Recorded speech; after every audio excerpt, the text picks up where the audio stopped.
So now we're going to talk about a certain type of residuary beneficiary. This is a person, perhaps a child, that is vulnerable, and that is they can permanently never look after wealth or money. And this is a very difficult conversation to have as a parent myself. It is an extremely difficult issue, and you're welcome to telephone the law firm and speak to the lawyers on that. Now, here you are going to set the age of majority to 99 years of age.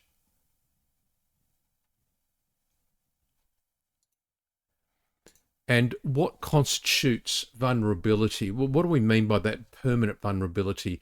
Well, it's not just being a spendthrift, but they are permanently unable to look after money. They just can't seem to grow up. You know, they're 28 years of age and they still haven't really gone past the stage of being a child. They just can't handle money. And you've got to think very seriously about that because a lot of us can't handle money. And I don't want to dial up the age of 99 years and the age of majority for no reason. But in this instance, as a parent, you've made that decision.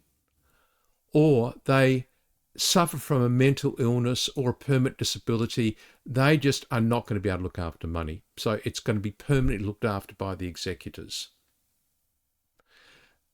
They could be currently struggling with drug or alcohol addiction, and they may recover.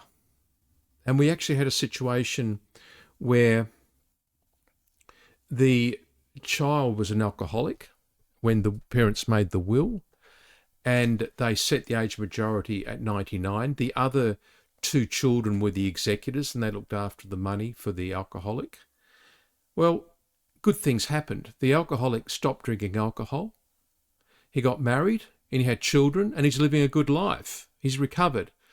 So in that instance, the accountant, the financial advisor, and the lawyer came together, spoke to the two children and the previous alcoholic, and it was a decision made that they would use the clause in the will in order to hand the money over to the now non-alcoholic child, and that's been many years ago, very successful.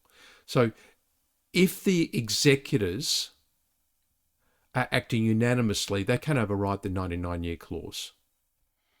Oh, Professor Davies, you said the role of executor only goes on for 3 months. That's true.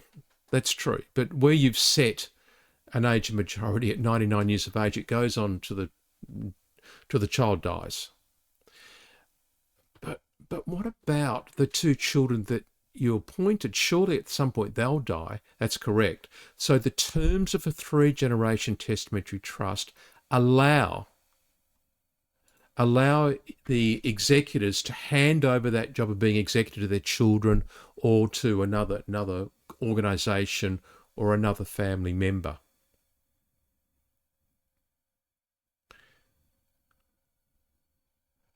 So in this instance, we're going to make the age of majority 99.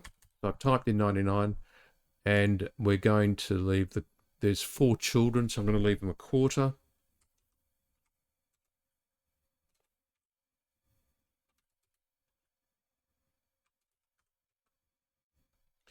So QUA gets me to quarter. So quarter of the estate is going to Richard James Fisher.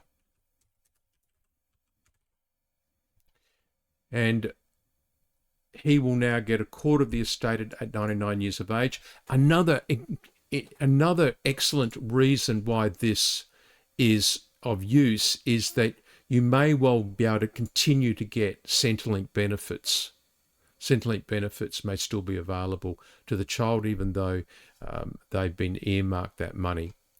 Now, if you have any questions on this 99-year clause, there's a full training video on this as well. Just email the law firm. We'll give you the link to that. It's free, and it's available on the law firm's website.